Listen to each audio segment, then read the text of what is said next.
Hello, everyone, and welcome into the first 2025 edition of Talkin Tuesdays. My name is Bryce Coon alongside Will Manis.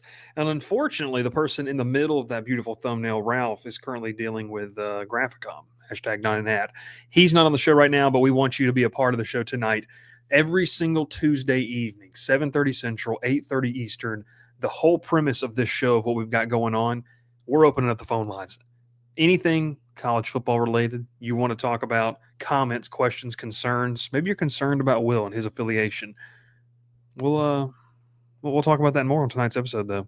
Subscribe, like the video. We'll see you in about 23 seconds. Pile in here and make yourself feel at home. The crowded booth is coming on. The Crowded Booth with Bryce Coon.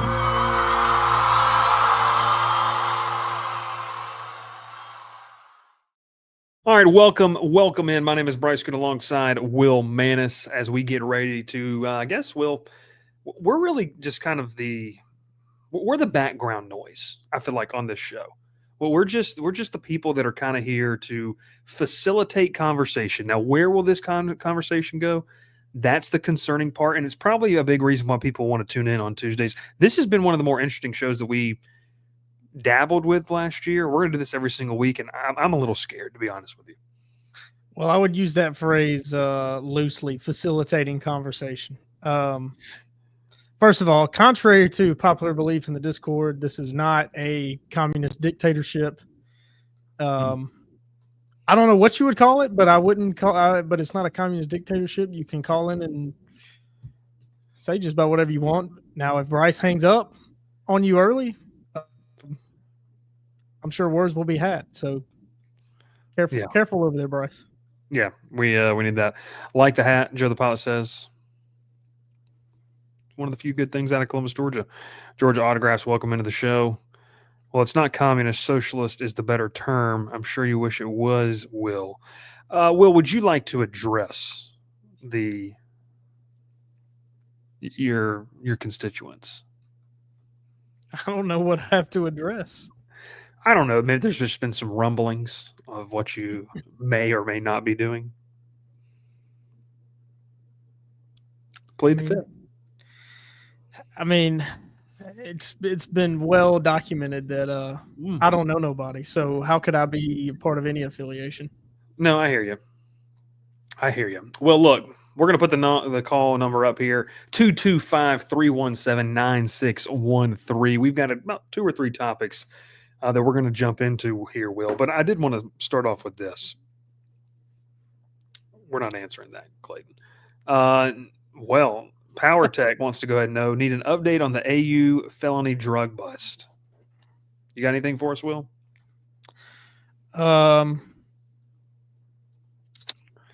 state of Georgia is kind of about 100 years behind where it should be, the Georgia state government.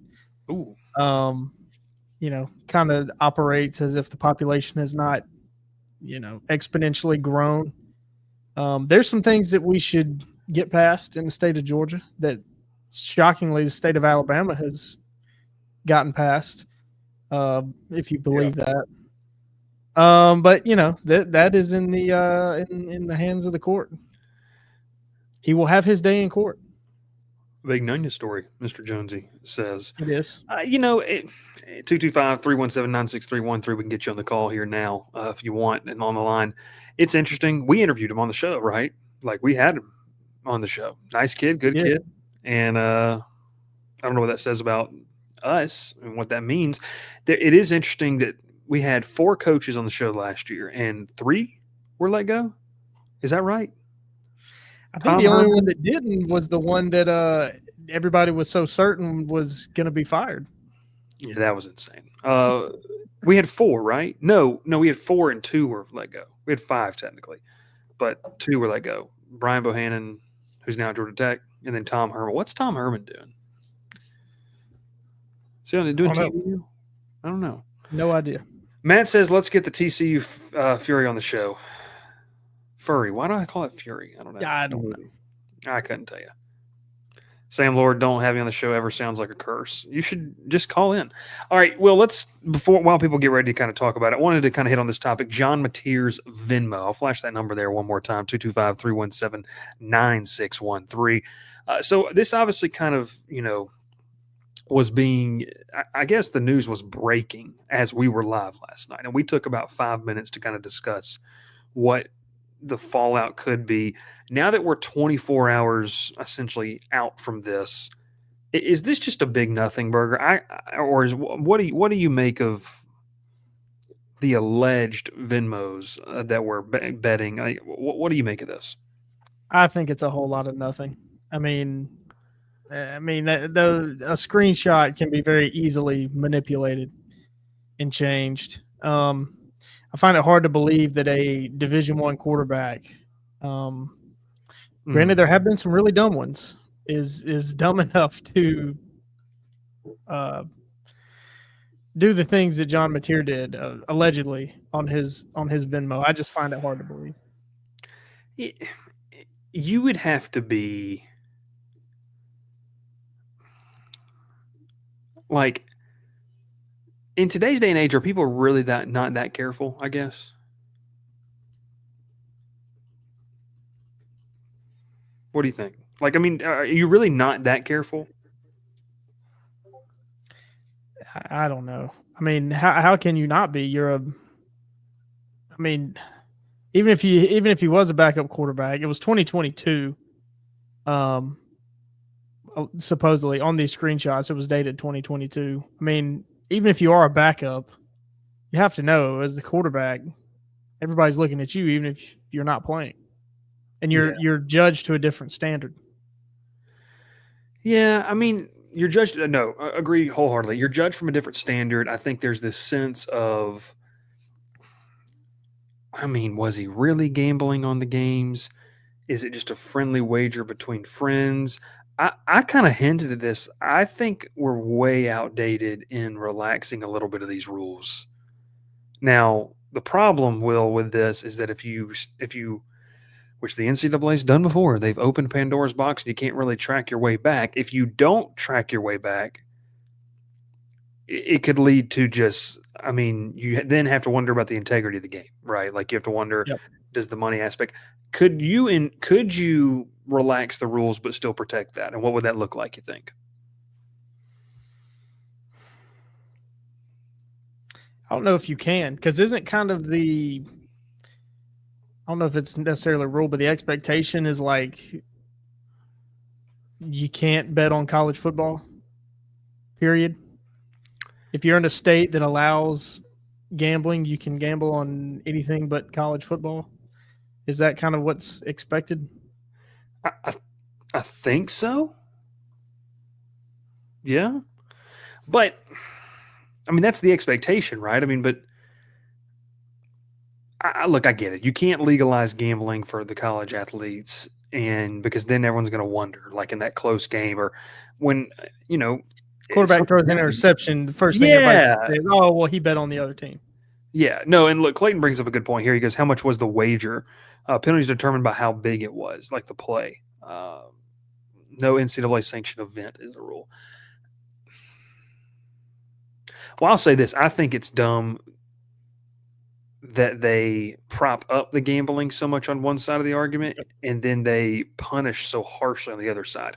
I'm not Yep, saying that it is should just be a free for all, the wild, wild west that they've allowed everything else to be. It's more of it's really just more of the situation of where like you got to have some middle ground because I mean you literally have NFL players like what is it, Jamison Williams? He got suspended, and then you'd cut to a Calvin Ridley. commercial. Yeah, you'd cut to a commercial, and it's like, oh, here's NFL. Here, bet $20, get $250. Like, I mean, it's like you have a commercial where it's literally like it's the NFL sponsor. I don't. That to me is interesting. Um. So yeah, well, you can hear that, right? Yeah, can hear it. Gonna be interesting. Who's gonna be the difference maker for LSU to finally get a Week 1 winning and beat Clemson in their home? Tyler, call into the show and we'll get that for you. All right, we got a caller on the line. Can you hear us? Sir, you know who this is. Who is this?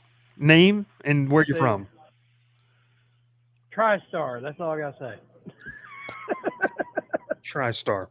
Going What you want yeah, to talk so- about tonight? Oh, nothing. Just looking forward to the season and the fact that Florida is getting massively overrated Why is Florida massively overrated? because DJ Lagway is very injury prone and had 9 touchdowns with 9 interceptions last year when he did play. Yeah, physically he looks great, but let's not have short-term memory because wasn't it 2 years ago he had Anthony Richardson and they beat Utah and they still crapped the bed? You know, back when Utah had Cam Rising, they were winning 10 games a year in the Pac-12.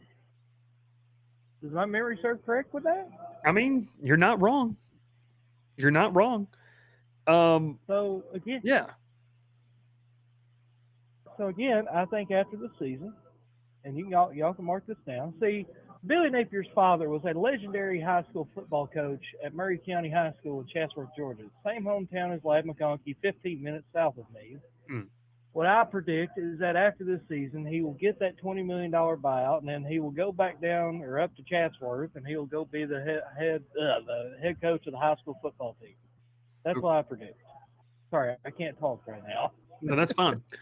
I'm going to He ask must you be this. hanging out outside Magic City if you can't Yeah, talk where? tonight. Yeah, where are you? Where are you right now? Where's your current location? What are your coordinates? Chattanooga. I'll just say that. The Dirty Chattanooga. Noog. I got you. The Dirty Noog. I want to ask you this because for people who don't know, TriStar's a Tennessee fan. He calls in just about weekly. Does your prediction of what would happen to Florida? I'm now curious. I've got to ask, what do you think's happening with Tennessee this year? With Tennessee, honestly, don't know. It kind of hinges on how the quarterback play is. I mean, with Aguilar, I like the fact he is very experienced, but again, he was kind of turnover prone at App State, so you don't really know how that's going to go. But I'm not really worried about our running game. I mean, we have a 3-headed monster at running back. We got a Star Thomas, Peyton Lewis, and Deshaun Bishop, and that's basically your 3-headed monster at running back. So I think they'll make up kind of for one guy. Yeah. And then wide receivers should be better. I mean, can't be worse than what they were last year. Then defense, I'm not really worried about them. I think they're going to possibly overall be better than what they were last year. Offensive line, I think they're going to take a step forward. I think it was kind of an addition by subtraction kind of thing. I think they kind of got people out of there that shouldn't have been there Okay. finally. And I think now I'm not saying Tennessee's going to the SEC or win a national title. I don't think that. I don't think we have the quarterback play this year to do that. But I don't see us going like 7-5 and just having this big drop off like everybody's thinking right now. I think we give Georgia a good game. I think we give a good game to Alabama. And I also think who knows, maybe we finally end the losing streak in Gainesville. because we've not won down there since 2003. And to me, if there's any year to do it, it would be this year. We've got our social media intern over here. He has said 4-8 for Tennessee. Would you care to respond? No. Whoever thinks that obviously has never watched football in his life and obviously doesn't know what he's talking about. I mean, sit here and say Tennessee is going to all of a sudden have a Florida State level collapse is just absolutely asinine. It's not going to happen. Which that's a team I think that will be improved this year. I think Florida State will be improved, and I think, call me crazy on this, I think that they give Alabama a good game week 1. I don't think they beat them, but I think Alabama's going to kind of go into that game sleepwalking a little bit because of what happened last year. Yeah. It's fair. It's fair. Before we get you out of here, TriStar, what's your SEC championship game? What 2 teams are meeting in Atlanta? What I think it should be, or what do I think it actually will be? Give us both. So, in my world, your SEC championship game will somehow inadvertently be probably Georgia Tech and Alabama. Realistically, probably Texas versus either Georgia or maybe a team that sneaks up like a Texas A&M or something, probably. Okay. Do you think you'll ever achieve your goal of true conference realignment? I will die on that hill. I will never let that go. I got you. TriStar, we appreciate you, brother. Hope you call in every single Tuesday and talk with us, man. Stay safe out there on the roadways. Oh, you know I will, brother. Oh, I'm very sure. Just loyal listeners. Sam, if you don't know, by the way, and also we'll put up that call number once again. Get your calls in 225-317-9613. Will, a lot to dissect there from our guy TriStar. He is a loyal listener, a faithful caller on the show. We love it. We absolutely love it. But it's what do you think about Tennessee? Well, I certainly don't think they're going to free fall down to 4-8 or anything like that. I mean, should play more than good enough defense to win 7 or 8 games. We good? Did I speed up right there? Yeah, you did. No worries, though. You're good now. Of course. Classic.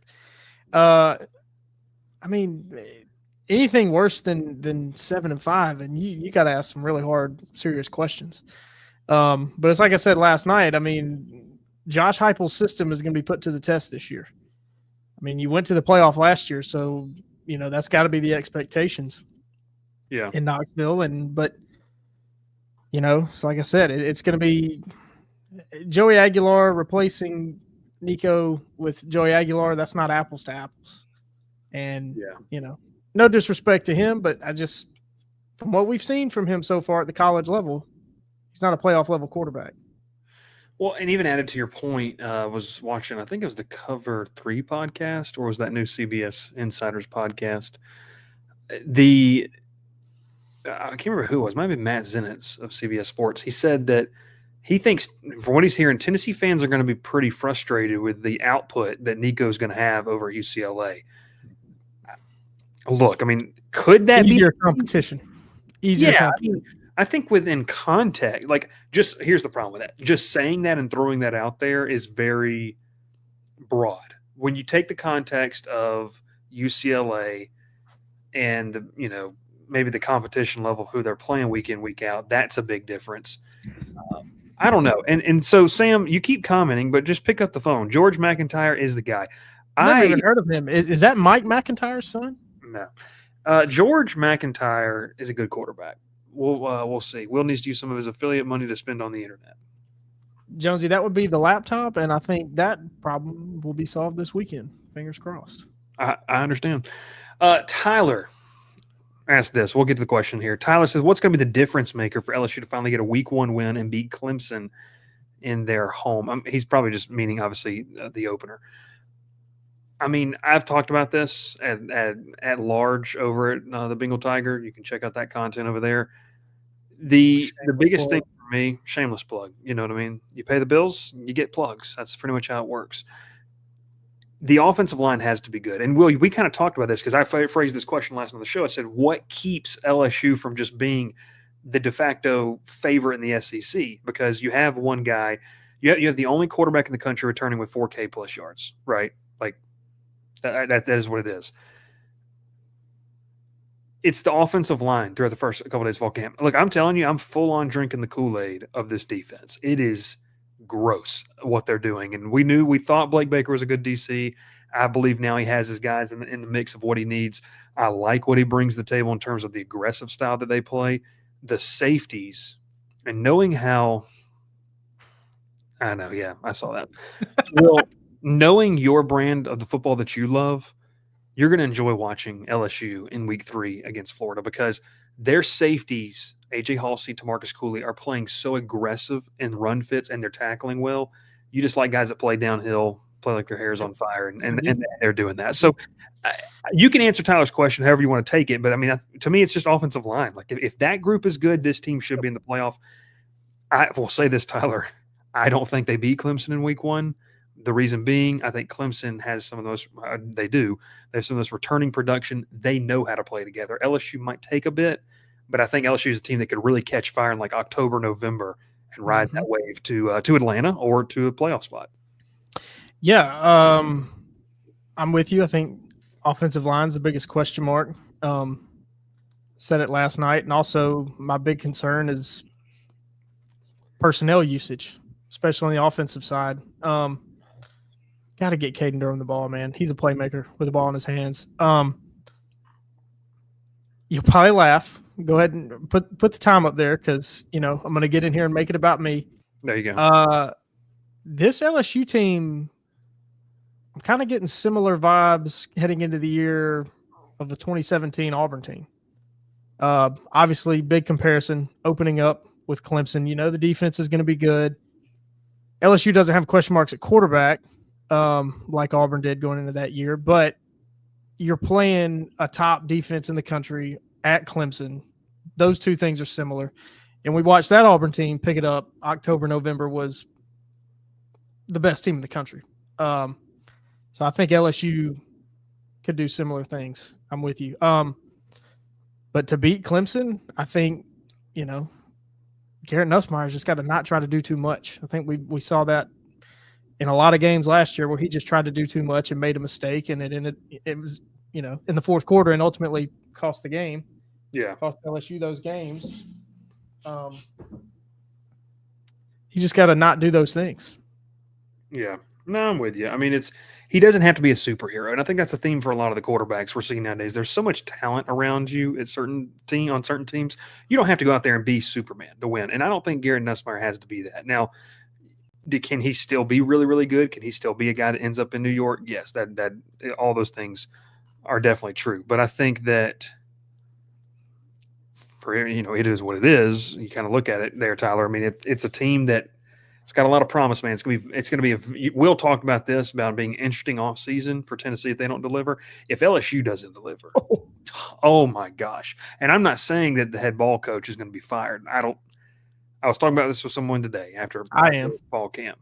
It would have to be, from a financial standpoint, it would have to be like some serious backsliding, like 4 or 5 win season. It's in a bowl game entirely. I don't know if 7-5 would be in. Yeah, and that was just what someone talking about in terms of the financials. All right, here we go. What's your name and where are you calling from? My name is Sam. I'm calling from Columbus, Georgia. Bryce, Mort, don't dox me. I will not dox. No doxing this year. So, I just want to address the comments made about Nico today on that podcast. It's really easy to look really good against really bad.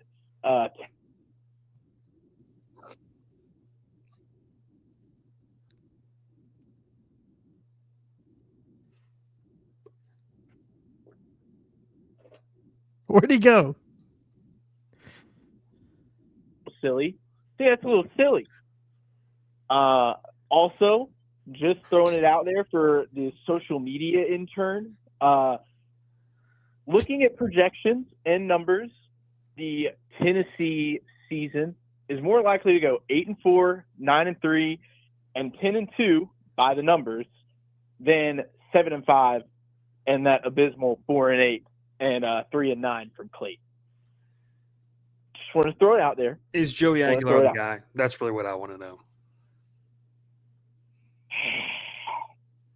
So, according to EPA, which it's biased to big plays, I mean, I think so. Like, he'll be fine.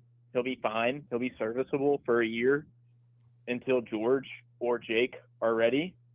Personally, I favor George McIntyre.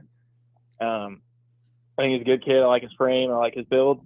But do I think that Joey puts him over the hump? No. We should, I think, win in the swamp, maybe. Ooh. I think we will lose to Bama. I think we will lose to Georgia. I hope it's close. That being Gunner's first big road test. We'll see. We'll beat that short, scrawny Johnny Manziel from Kmart. We'll beat him. And we'll take care of business against everyone that we should. And the 3-9 Kentucky Wildcats while we're at it. What about Syracuse? But Vols by City. Now, I got to ask. Yeah, right. Yeah. I got to ask here. You say go down to the swamp. What are you Yeah. I mean, are you just not high on Florida and DJ Lagway, or are you really believe in your Vols that much? I mean, I just believe in the boys. I believe in the you. boys that much.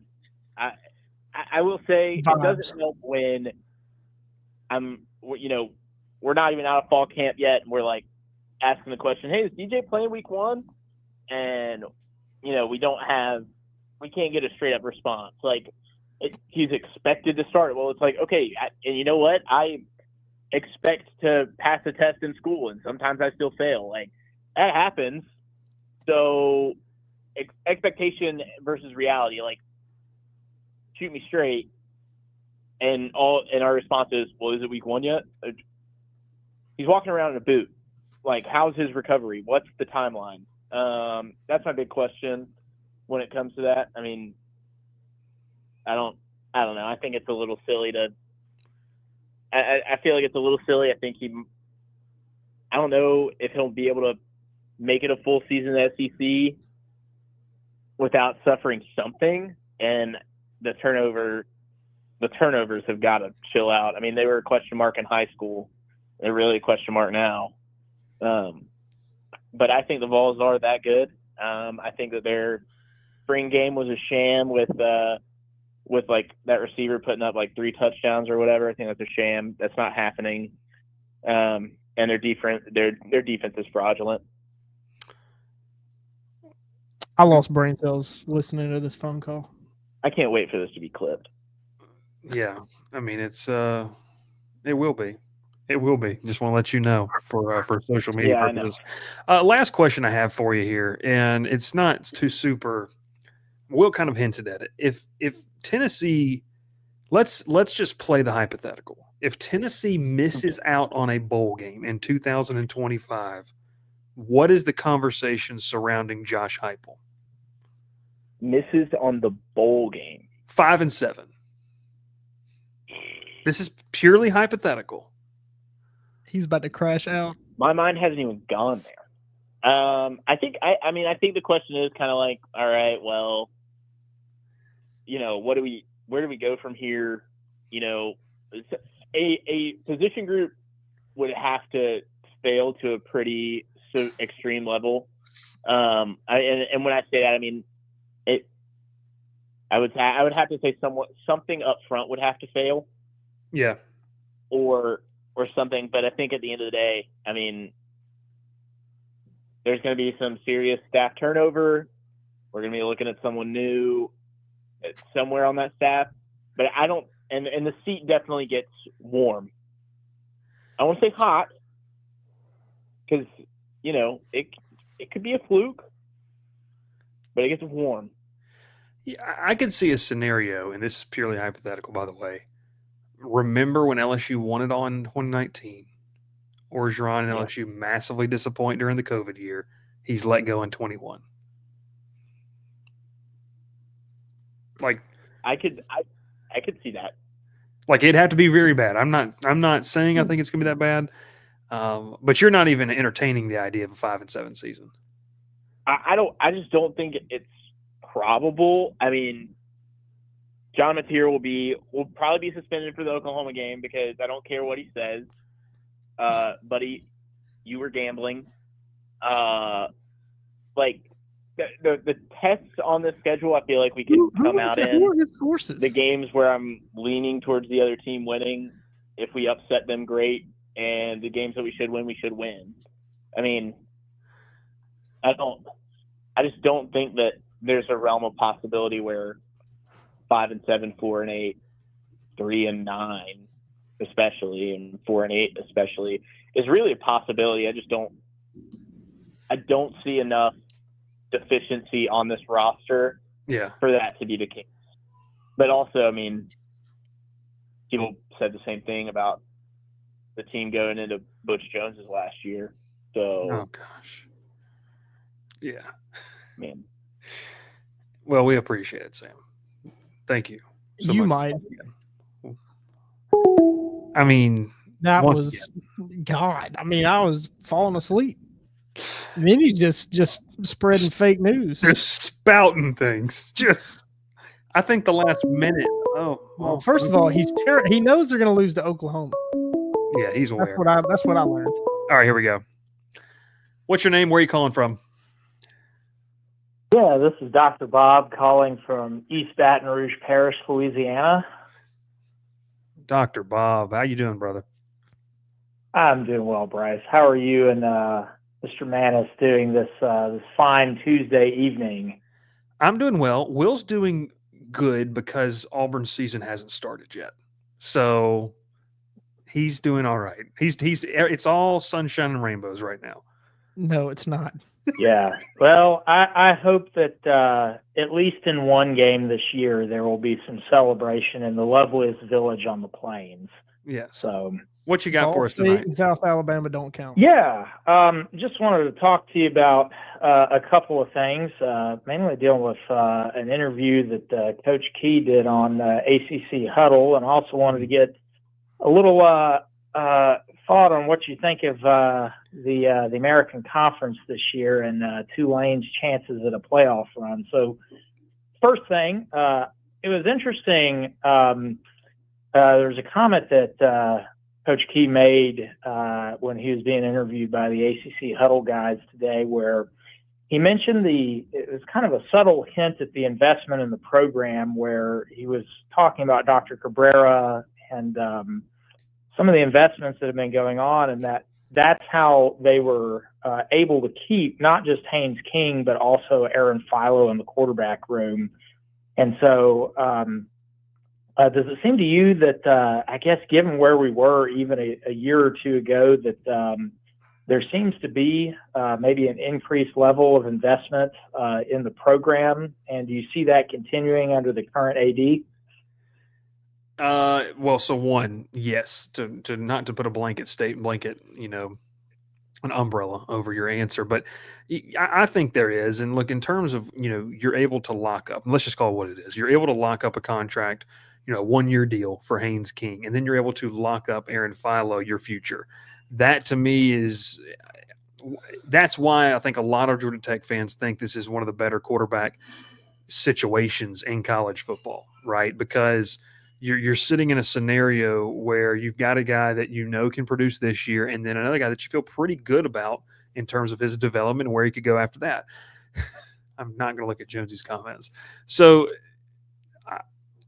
yes, in terms of that, I do think there's a difference, because I don't know if 365 days ago they could have done that.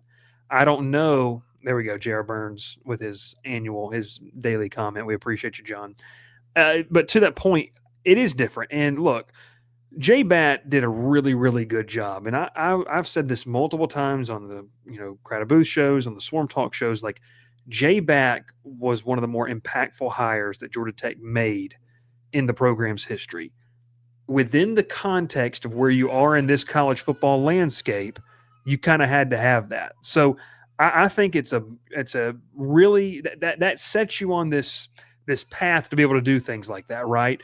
Now the problem with it is that you lost him, but then you go hire Ryan Alpert, who has a similar background and kind of the fundraising and everything. At a program like Tech, you have to be creative in finding ways to generate revenue. And I know a lot of people, kind of get to a point where they are,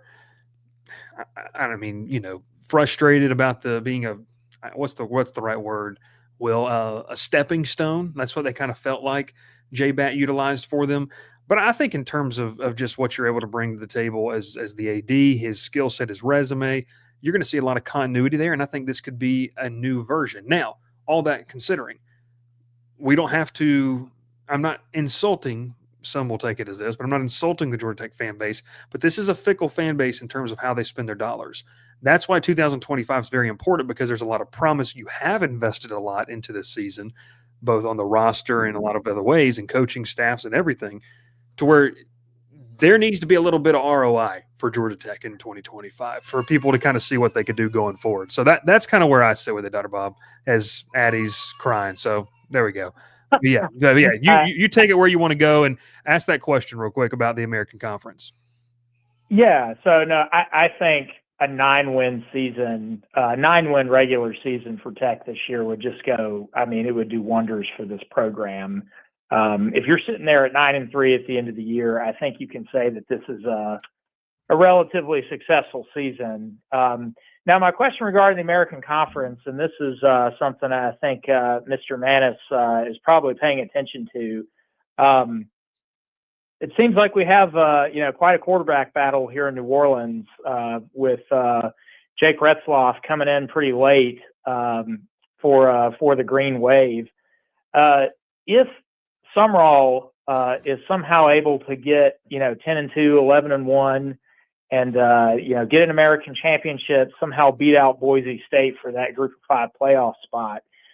Do you think that Sumrall would bolt the program for, say, a place just up I-85 in the state of Alabama, or potentially in the Bluegrass State, if he's in the middle of a playoff run? How do you think that would work for a Group of 5 coach if he is in, say mid-December in the midst of a playoff game?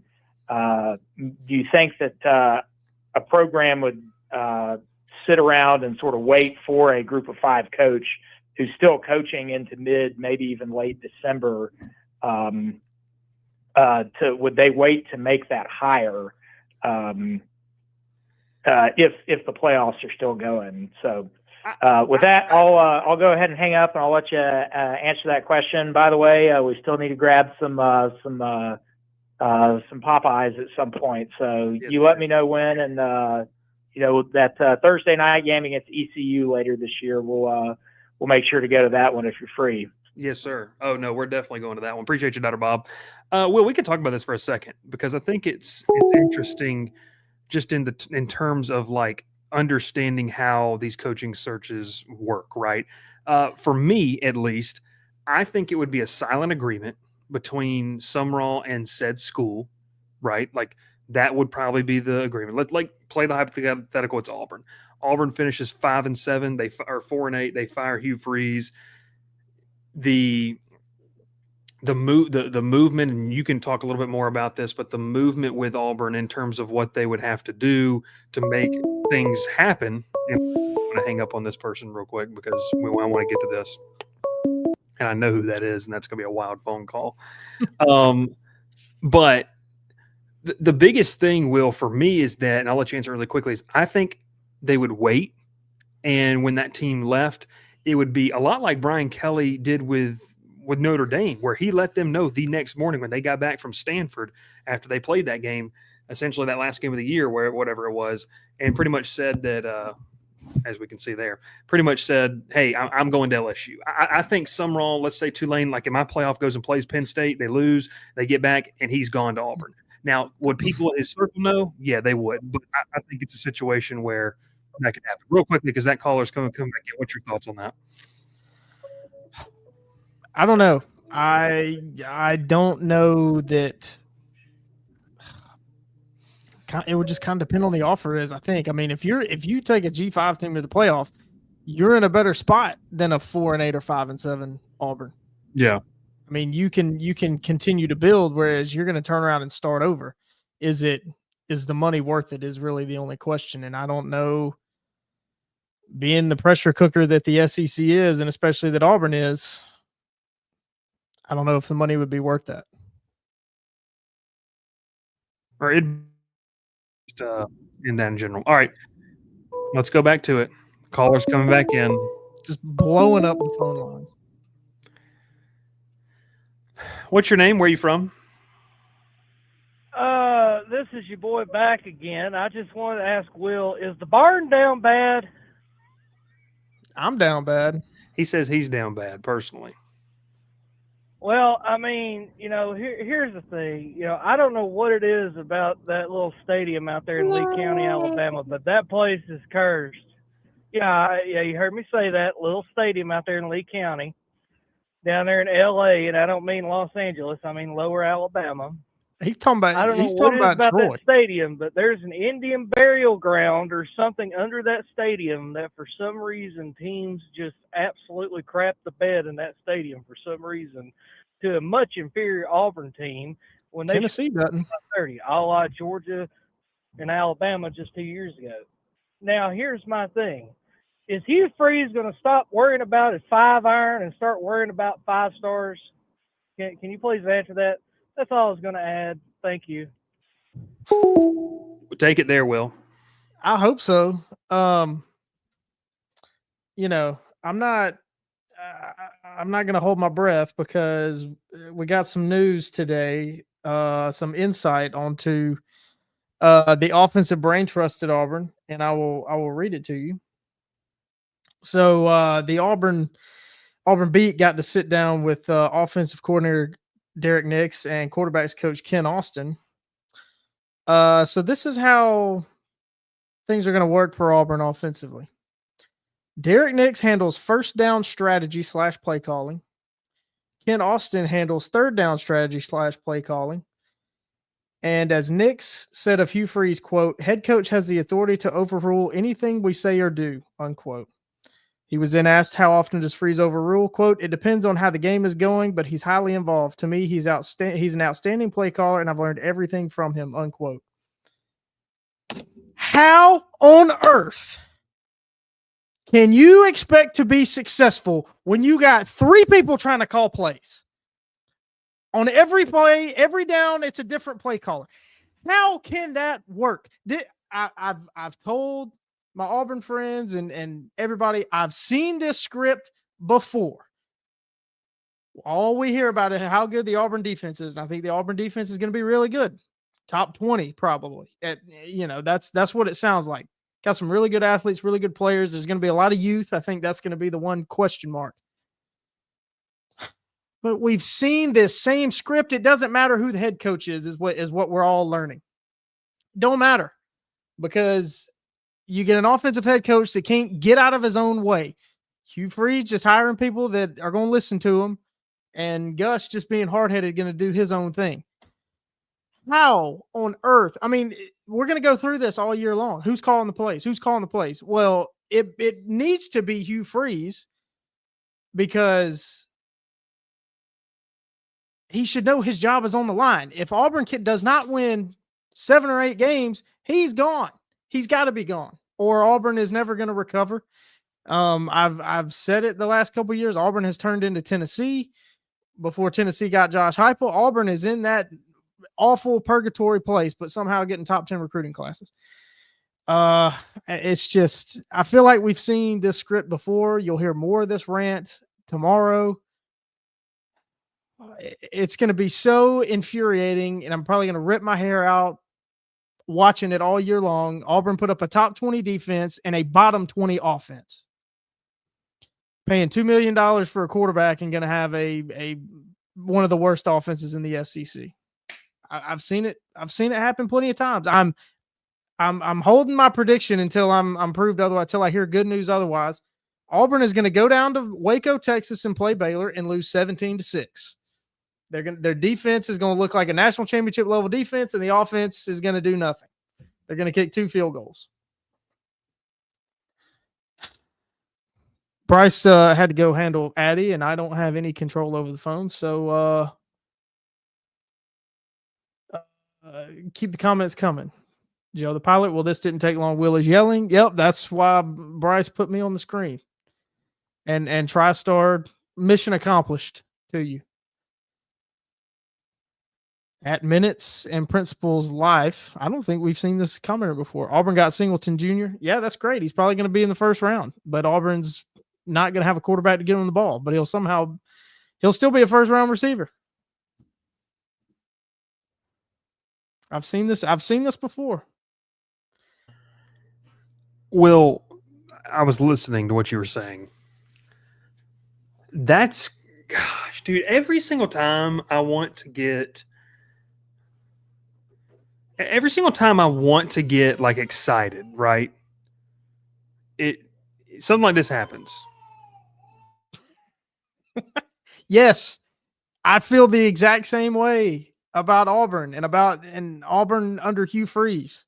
I want to be excited, and then somebody puts a microphone in Hugh Freeze's face, or as they did yesterday, put a microphone in front of his cronies' faces and just says something that should not be made public. It does not get nothing that it seems like he says gets any public support. I think everybody's asking, why would you say that when Hugh Freeze says basically anything? Why would you say that? It's okay. I know it's tough. It's not easy. I got another comment that would be funny, but I don't think the people y'all would get it. I don't think the people would get it, and I don't think we want to get into that.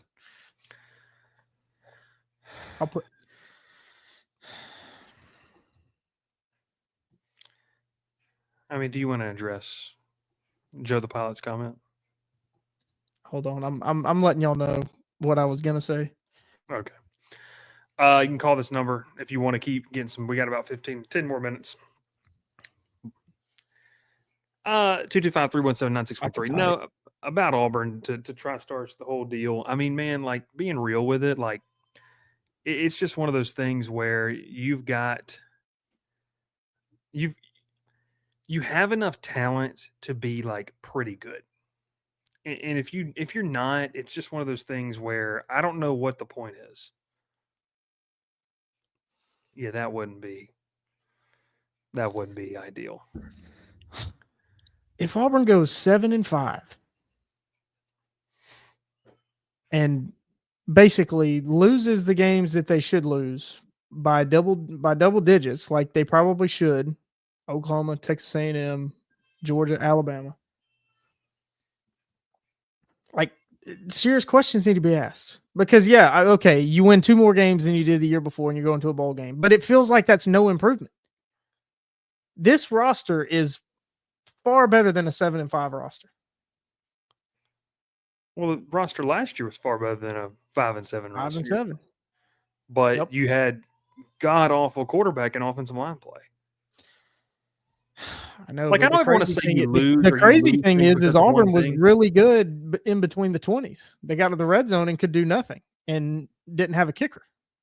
Yeah. Did you want to address Joe the pilot's comments? He goes, I want to see Singleton polish his route running this year and work on his hands. If he does that, he'll be a first rounder. But I see him as a day 2 guy currently. You must not have seen the videos coming out of fall camp because, I mean, he has been cooking everybody. And Auburn has some good DBs, actually. Singleton is he's the best. I would venture to say he's the best route runner on the team.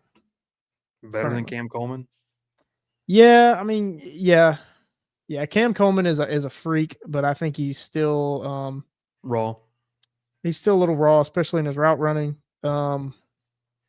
Also, when you got a guy that's his size, 6'2", 6'3", and can go high point the football, I don't know how much time you're using, especially with the other receivers on the roster, how much time you're taking working on his route running. You know what I mean? Yeah. Like, if all else fails, just throw him a 50-50 ball, let him go get it.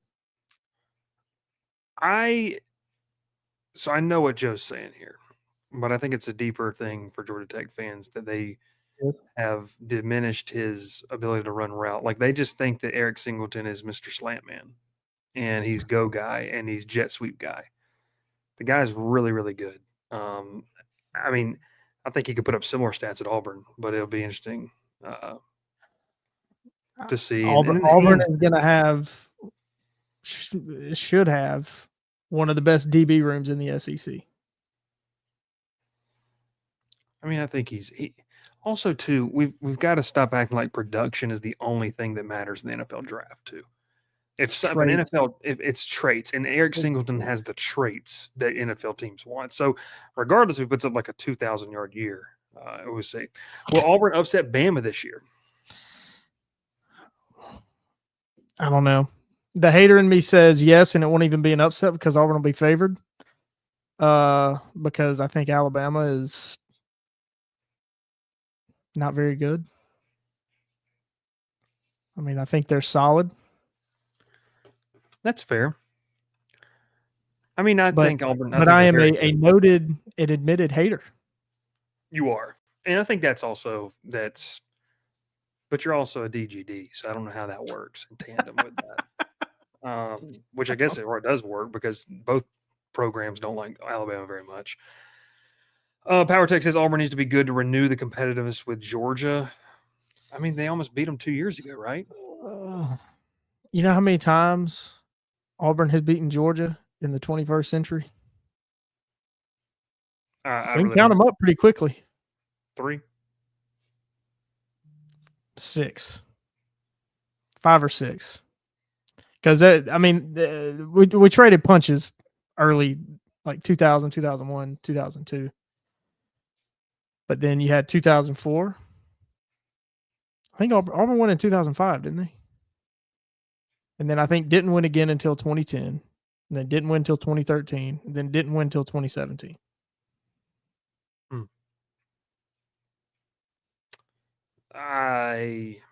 He's already done that. We've seen it 2 years ago. Choked that game away with that stupid Hail Mary that they're trying to say is on par with the kick six. And I mean, just the definition of coping is what that is. I wouldn't say it was a good season, but he choked the Iron Bowl 2 years ago. This is interesting. Scott says SEC down year. Well, what constitutes a down year? Not being in the national title? I think we got to start 25. 10 of the top preseason top 25 are from the SEC. So what would a down year look like for the conference? 2 teams in the playoff? I don't know. It's just I don't know. Clayton says best Pac-12 team this year. Go. I don't even care. Texas State. San Diego State. Daniel says it's not very competitive. Yeah, I don't know what a down year for the SEC would even look like, really.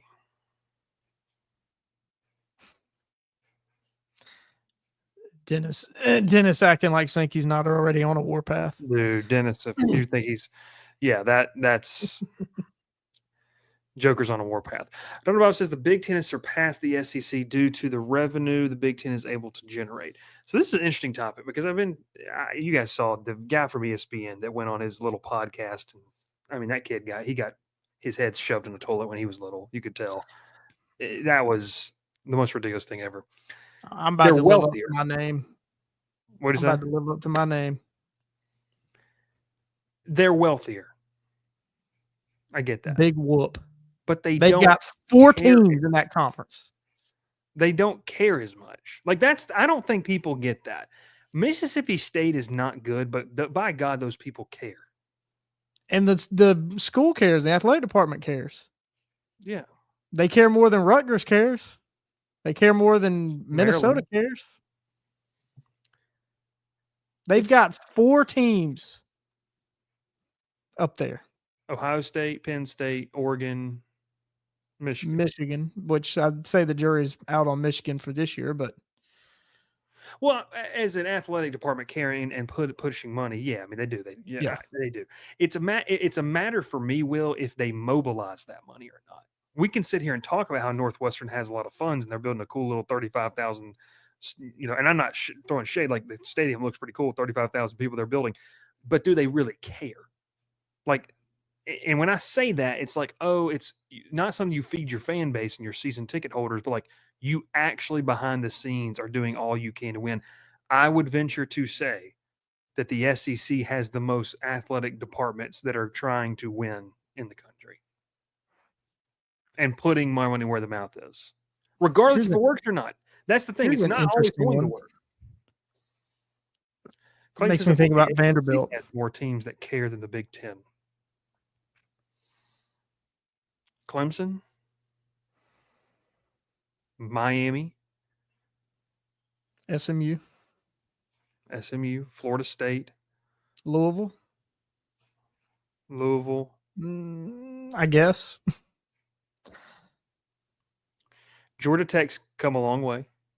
Long way.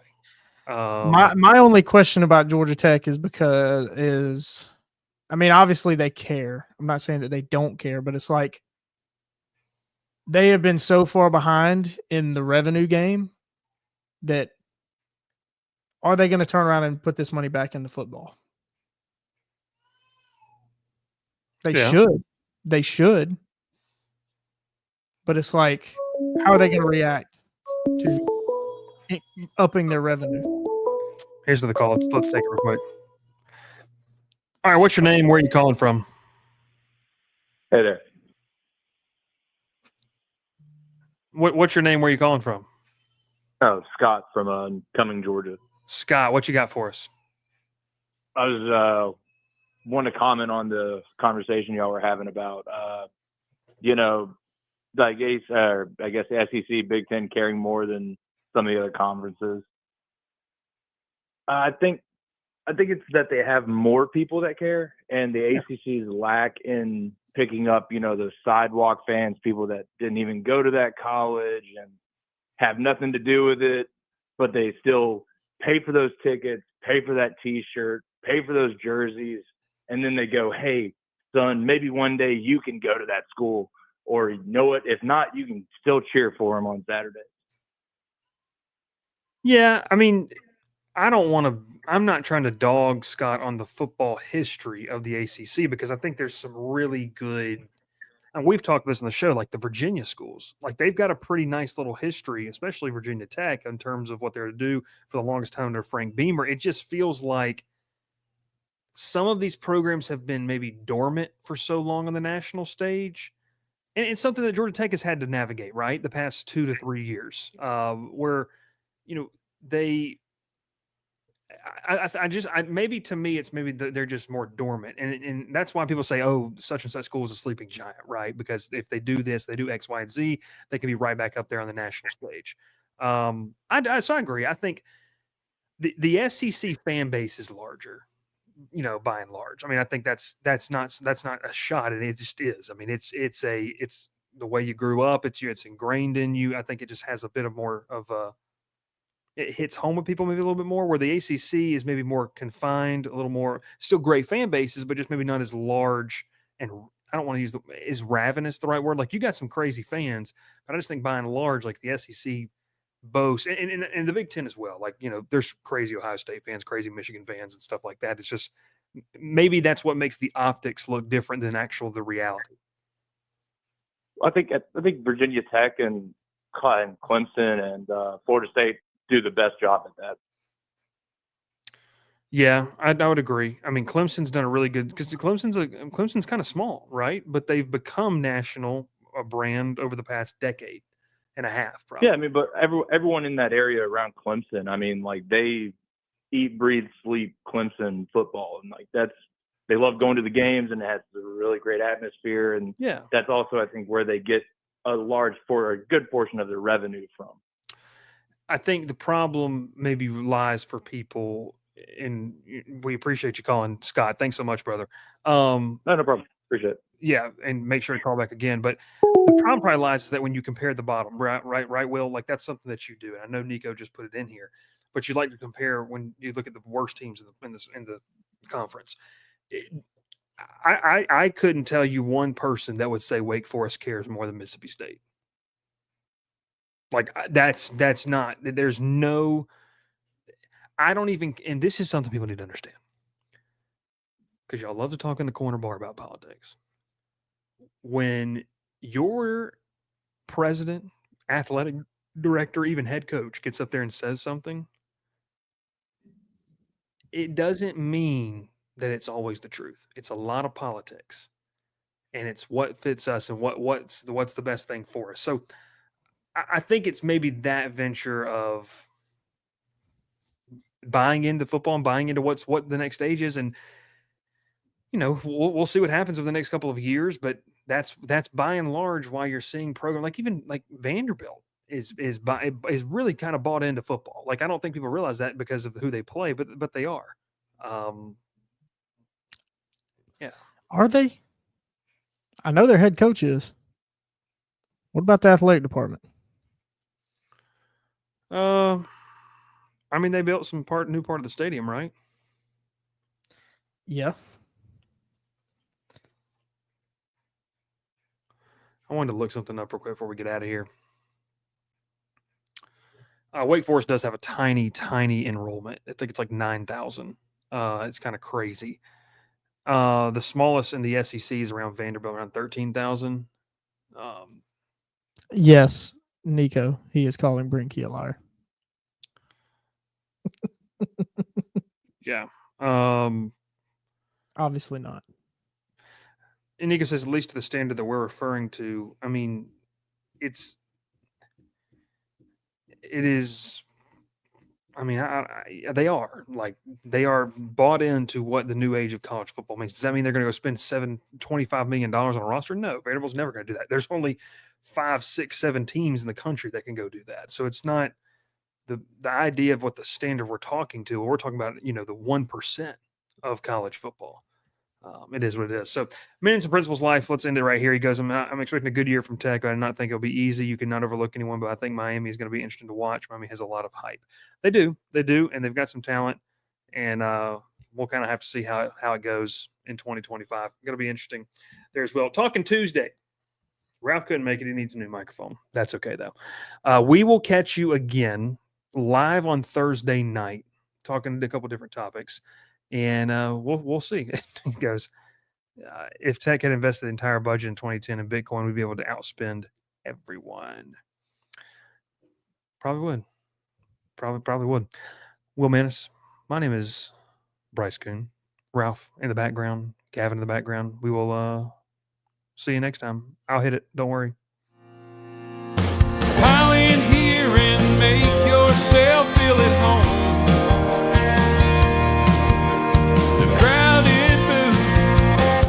Coming on. The Crowded Booth with Bryce Coon.